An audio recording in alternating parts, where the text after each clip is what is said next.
Incoming transmission from the future. Vancouver AI Community Meetup.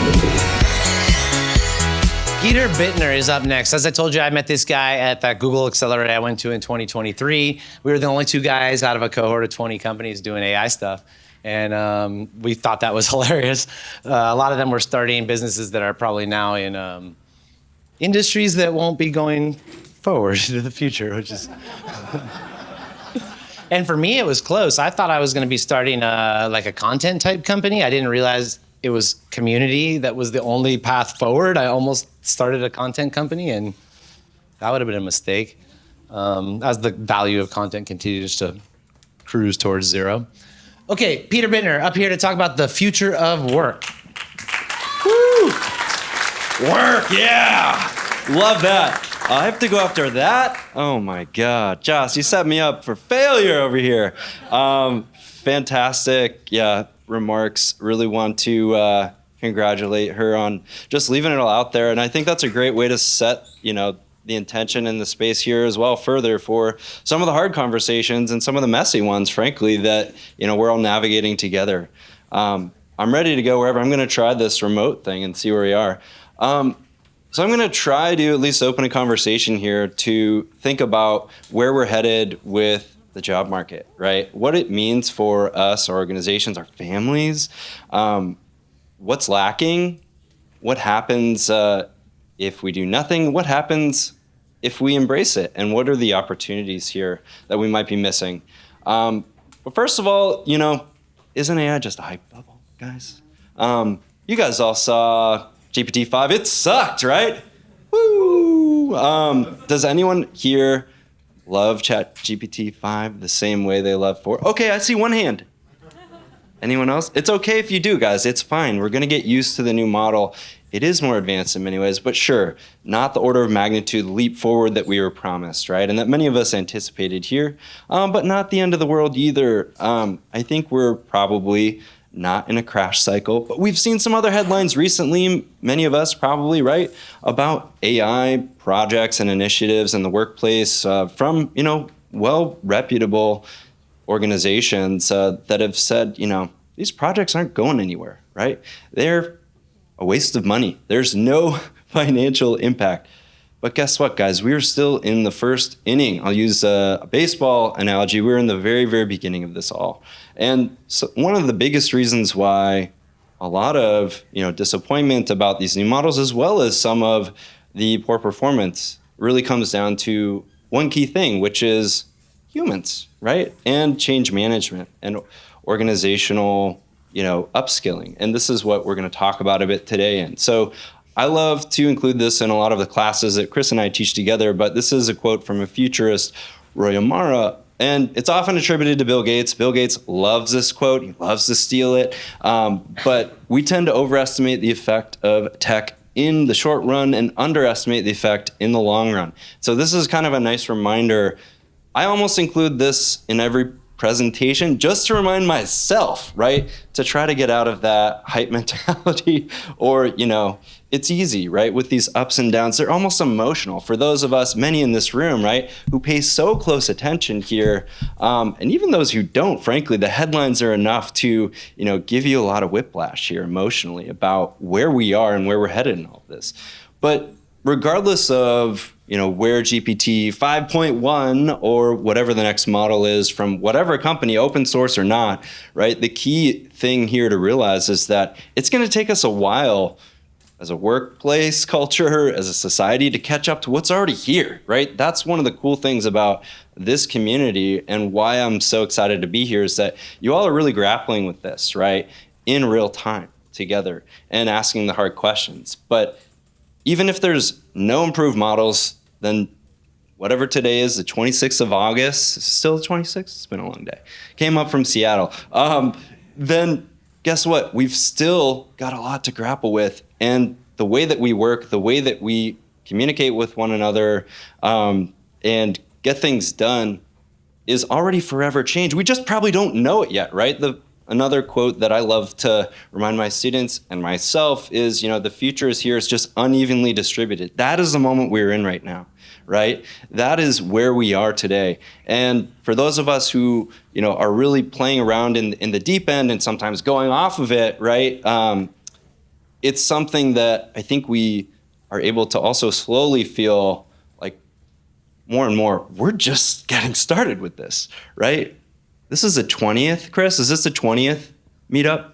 That's insane how early you guys are to all of this, and how each of you are building up your AI literacy, your capacity, your fluency, right? In all this terminology, all the ethics, and all of the, other sort of really messy issues, frankly. But we're in the beginning of a platform shift, right? We're maybe coming down from the crest of the first wave of AI, right? It is something that's going to transform the economy, generative AI, and whatever comes next over the next few decades, right? This is something of a Pandora's box, right? We don't necessarily have the ability, or politically we're not willing to push back and revert to a pre-generative AI world, right? That is the unfortunate truth. In many ways, right? It's also a double-edged sword. It also gives us some superpowers, right? Organizationally, personally, and we've seen a lot of these, right? Projections probably about where things could go. We've seen some things from IMF, McKinsey, GDP growth by 7% in the US and Canada. That's insane. That's wild. In, emerging economies that are AI native, for example, China or others, that could be triple. And so these are some of the projections out there from very well regarded, again, international organizations and firms, right? McKinsey, and I think this is probably an underestimate, right, of some of the trillions of, increased economic activity that will come. But we are at a moment here where we're having, sort of the introduction of electricity again, right? And what does that mean for us, right?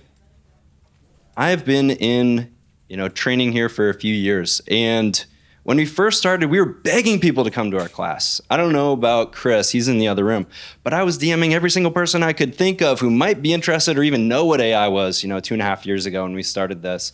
A year in, I had the first person email me and said, I was laid off and replaced by AI. And that was wild. At the time, I was like, that has to be an outlier. But that happens nearly every cycle now that we run quarterly, which is a sobering fact and something I wanted to share as well. We also have people though who go on to either start their own company or get hired in new roles that didn't exist when we started teaching a year and a half, previously. And that's just the wild sort of moment that we're navigating here too, right? So, AI upskilling is really the bottleneck in all of this. And it's tough. We're all sort of struggling to wrestle the tiger by the tail as it's constantly whipping around and growing stronger. And this is something that, these are also figures from Microsoft as well as DeVry University here. All these stats here about some of the gaps and struggles that organizations have faced trying to confront this sort of elephant in the room that, guess what? The workplace and the work world is changed here. We're operating in the past already in our best practices, our standard operating procedures, our onboarding. From every single phase, right? There needs to be the question asked in a workplace, is this human work, right? Should this be? Should it not be? We have to decide our ethical, compass here, as well as thinking about, efficiency, of course. But the reality is there's a lot of resistance. I was talking before while we were having drinks previous to Joss's wonderful presentation about some of the resistance in a lot of organizations that we've seen, right, and felt. And we've trained companies from Fortune 500 across every industry.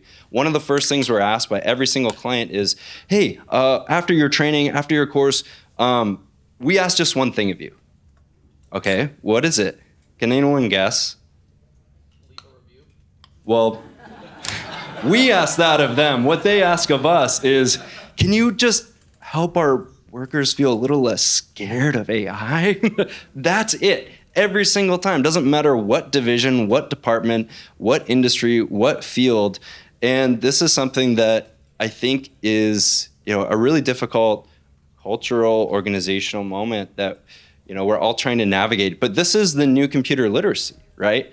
And a lot of workers, at least half, are really struggling with even acknowledging that their skills, whether they like it or not, are outdated, and that's tough, right? There's some ego involved.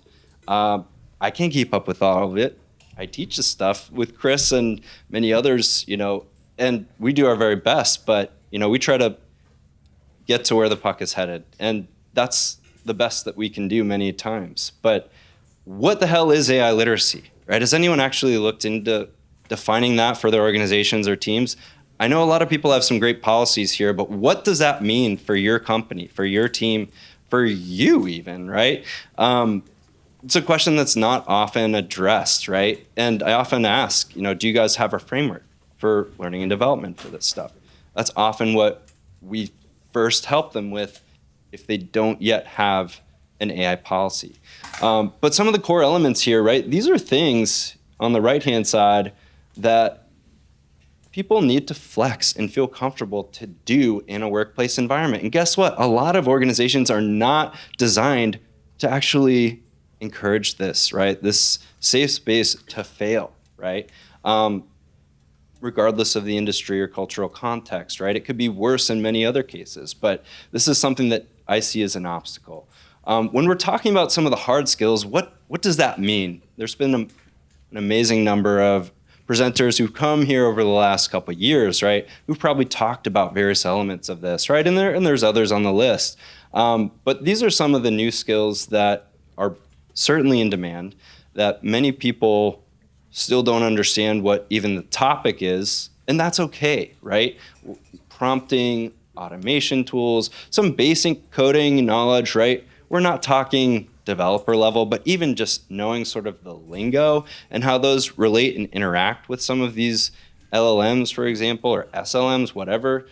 These are some of the things that really employers are looking for and asking us to help train their teams and their students on. And so, all these different models, plus open source, open source, hey, these are all moving targets, right, to try to keep up with and train people. I'll see what I can keep doing. I know they're coming, and that's fine. But, the elephant in the room here, too, as well, is the job market for young grads in the US, in Canada, and many other, advanced economies is tough. And we're not doing ourselves any service by trying to ignore that fact, that universities today are not preparing students for these key AI literacy areas that are necessary in this century, in this AI world that we live in. It's not happening. In some cases, the students who have really focused and drilled in on that within their studies have landed the sweet gigs, right? They're getting the opportunities. But many others who haven't are probably regretting their four-year degrees. And that's something that's really difficult to acknowledge, right? I'm a liberal arts major. I loved my education. I didn't learn a damn thing about AI. When I graduated, I wanted to be a foreign correspondent in Mongolia. And I did that for 5 years. And then, anyway, swung my way back over into tech eventually. But I had no idea what AI was until I ended up teaching drone cinematography. I went to UC Berkeley, and they gave me a syllabus when I was teaching there a few years back in about 2019 that had AI on it. And I was like, what the hell is this doing? The future of storytelling, AI, 2019?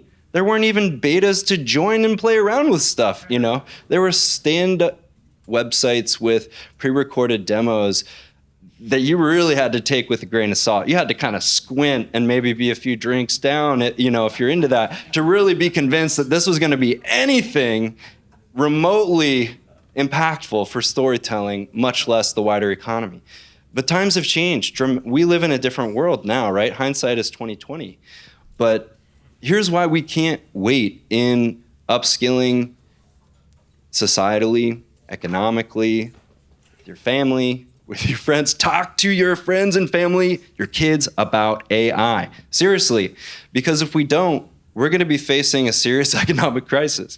Not because the tech isn't there, because we don't know how to freaking use it or leverage it or put it into action, right? We're not able to have the baseline knowledge or literacy to be able to make any real actual use out of these things. And that's a big issue, right? And it's something that's going to further disenfranchise workers who are already vulnerable, right? Particularly those. We're talking about, white collar automation in many cases, but not all cases. And, there's many of these use cases that are coming, right? AI and robotics, right? For other industries that are maybe a little further down the road, but they're here already. But guess what, guys? AI upskilling is fun. If you haven't learned anything from Chris and his meetups, it actually is pretty damn fun. And this is one of the things that employers have a really hard time convincing their employees of. That's why they bring us in, honestly, a lot of the time, is because we're not afraid to pull an outlandish move or bring in some fun examples from the news recently, honestly. And this is, one of the key things that's also helpful in creating a culture where it's okay, a safe space to disrupt common best practices, to innovate, to question, to be curious, to have fun is part of creating experimenters' mind to do all of this. But what's needed for all of us really in organizations is thinking about a mindset shift, right? We need to think about continuous learning, ongoing. I mean, we need to think, and that's why this community is amazing as well, right? These opportunities are phenomenal. Get to talk with people working on this stuff. But the human skills still matter more than ever, right? And this is something too that we can't forget, right? And that I think Josh did an amazing job really hitting home, right? All of these skills, AI, you could argue, can replace perhaps, but I think it's pretty hard. And I think this is something that we are uniquely capable of. Most of the things on these lists, right? I'd like to ethically, in my moral compass, keep these, pretty much all of these under humans, right? I want the humans to be masters of the loops. I don't want to have human in a loop. I want humans to be running all the damn loops, right? And I want that for a lot of reasons. But the sweet spot, if you're looking to prepare yourself for the job market, if you're looking to try to upskill your own company, is really at the intersection of these three things, right? The hard skills, we talked about a little bit, some of those, right, for AI, as well as the human soft skills on the list we just said. And those are, those take a little bit longer to develop. Domain expertise. This is something that a lot of people forget about, is that you bring your unique background, perspective, experiences, lived learnings into all of this that AI cannot replace. That is your unique training data. It is. No one can take it from you. It is your story. It is yours to take into whatever it is that you want to bring into the world, right? At work or whatever else it is. A business you create, for example. But this is our philosophy. And so here's the plug. Chris and I have been working together for the last few years with this key framework in mind, right? The intersection of these three things is what the future of upskilling needs to be. This is our vision, right? This is where we've planted our flag. And this is where we started, right? With thinking about what we knew best at the time. We met as journalists or segueing journalists, wandering, perhaps lost journalists, and found each other in this Google News Accelerator. But we started with journalism, but now we have a variety of other programs here that we've partnered with key domain experts to expand and really focus in on use cases for all of our trainings that are really, I would say, almost oddly customized to every single profession, right? And we redo the curriculums. Yep. And we teach it the next, everything's different, Every single time we reinvent the course, every quarter. And that's insane for a traditional company to try to do. AI helps us, but we also have great feedback. We continue to have students. Many of you in this audience have actually come through our programs, and it's great to see so many familiar faces here. But we have a special code for you guys if you're interested. I hope you found this presentation helpful. Yeah. Thank you for your time. Aww. So, we've been talking, we've known each other for 20 months and been building this thing together. So imagine it from his side for a second. he's partnered with me. We're doing our courses, and once a month I have an event like this that totally glitches out my system for a week. Where I'm like, "Hey, Peter, I just need a week of we're gonna be doing this thing." So I'm glad you get to come experience what it is. It's an honor. Yeah, it's an honor what you've been, playing hooky doing for this last 20 months. But no, it's a pleasure. Yeah, it's so great to be here and feel the energy and meet so many great people, and hope to chat with you guys afterwards. Yeah, and like real talk, with some partnerships in this room.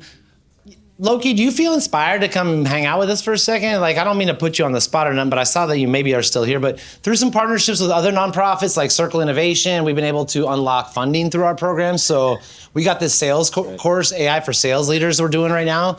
If you meet the criteria of the province, which is not hard, you get 30% of our tuition paid for the province. So Loki put that together. It's awesome. It's available to everyone in this room. You can talk to Peter for more info. Yeah. Thanks, bro. Let's get some questions going. Anyone got some questions for Peter about, yep. Hi, Peter. My name is Yemi. I had a little pushback from what you mentioned about AI not having human soft skills yet. And I wanted to counter that. Love it. Bring it. So I'm going to give you a story. So I started using AI back in 2020, just pre-COVID. And it was this app called Replica. Replica is literally sentient AI. It is self-learning. It is very, very smart. And that was back in 2020. So I fast forward to 2023. So I am talking to somebody who builds community for female entrepreneurs in America. And she was like, I want to kind of dabble into AI. So I tell her, go use Replica. She goes into Replica and she starts arguing with the AI, and she's getting emotional. And at some point, the AI feeds back to her and says, I can see that my responses are making you emotional, and I would like to apologize for that, and maybe let me rephrase it in this way. So that is why I'm saying, even co-pilots, get to that place where, it's like, oh, well done. What you just said is so encouraging. I mean, this is what we're hoping for, conversational AI. We're getting there. We're not there yet, but we know that it's coming and it's happening. And I wanted to say as well, in terms of, trying to get the younger generation to start dabbling into these things. I have Gen Alpha's children, and my 12-year-old actually has something against using AI because of what the school told them. Interesting. What is that? Which is, AI is bad for you. I mean, I work in the creative industries. I've been working in tech for as long as I can remember. So imagine me having children and I'm like, use Higgins, use Copilot. She's like, no, mommy. She's also very artistic and she likes to do her things, traditionally. But to have a 12-year-old against AI, it's almost like, then what am I doing in this field? I'm preparing this space for them. Like, why is she hopping on it? The school system is broken. If they allow the students to start dabbling into these things, and other countries are doing it already within the academic system, where they're curating specific individual curriculums for children. So the school is not just a one-size-fits-all. Every child has a subject that they like, and then it is curated for them. So you're like, why are we still doing this archaic system? But anyway, that's my little rant. Well done. All right, we got one more rant from the back here. Yeah. Thank you. Hi, Peter. Nice to meet you. My name's Keris. I actually head up Human Resources Department for a small fiber internet ISP in the US. And we're embracing AI at my organization. It's super exciting. There's so much opportunity. One of the things, or two pieces that you mentioned there, one was around judgment and the other around critical thinking. And that's really what we're starting to see right now is lacking. People are excited and enthusiastic to embrace AI and are implementing it in pulling reports or gathering data or providing summaries or the TLDRs or whatever it might be, but they're not actually taking the time to use judgment or critical thinking in order to be able to assess whether or not the outputs are actually valuable. And I think, I'm 53. Judgment and critical thinking comes from years of experience, going through the ups and downs, failing, getting feedback from people more experienced than myself. How do you teach judgment and critical thinking? Yeah, liberal arts, right? Those 4-year degrees, those pesky outdated 4 years liberal arts degrees. No, those are great questions. I'll speak to yours first just a little bit as far as, a lot of these models appearing sentient, right? This is a problem, right? This is something that Mustafa Suleyman, former CEO of DeepMind and founder of, written the literal book on the future of AI, and extremely accomplished, one of the world's, really foremost thought leaders, technologists on AI, is saying that we are in a moment right now where it almost doesn't even matter, right, to your point, whether it actually is approaching sentience or AGI, right? It is the illusion of it that's the problem in the first place, right? And we're here now, to your point. You're exactly right. We are here. Unfortunately, there's a very widely covered case of, a teen committing suicide after a ChatGPT, session, just this past week as well. And so we need to be talking to our kids, as a father as well, about AI and thinking about AI safety. And judgment and critical thinking, right, need to be first and foremost. To your sort of second question over there, one of the things that I do with executives is actually occasionally ask them for a case study or a, project that they want to do, and I'll do an output of it for them that is complete garbage, but looks on the surface incredible. And this happens, right? This is not hallucination. This is like a core feature, right, of a lot of these models, right? They're designed to basically tell you what you want to hear, right? And we'll pair it back to you, kind of your own BS. And this is really dangerous, right? It's really dangerous for a lot of reasons to confirm your own biases. In some cases, AI even using deep research and some of these more agentic stuff, even more dangerous because it can go further down that rabbit hole and off the rails, right? And so you need to really be thinking critically about every point to further, assess what just happened here. In some cases, the AI convinced us on the surface that it had done incredible layers of research and analysis. And then when I asked, you said you did this over about 3 days, ChatGPT. That's interesting because you did it literally 20 minutes ago in front of me. Tell me about that sampling. What did you do? And it was like, oh, you're right. That was completely false, right? That was entirely made up. But it was a simulation of what it could look like if I actually did this. And I was like, you gotta be shitting me. And so this is the danger, right? For all levels, right? It doesn't matter who you are in the world for whatever use case, it's a big problem. Yeah, great questions. This guy's taught me a lot about AI. All the rest of you with your hands up, you should take his classes. They're also your classes, full disclosure. But Chris has taught me a lot, way more than I think I've taught him. Thank you, Peter. Yeah.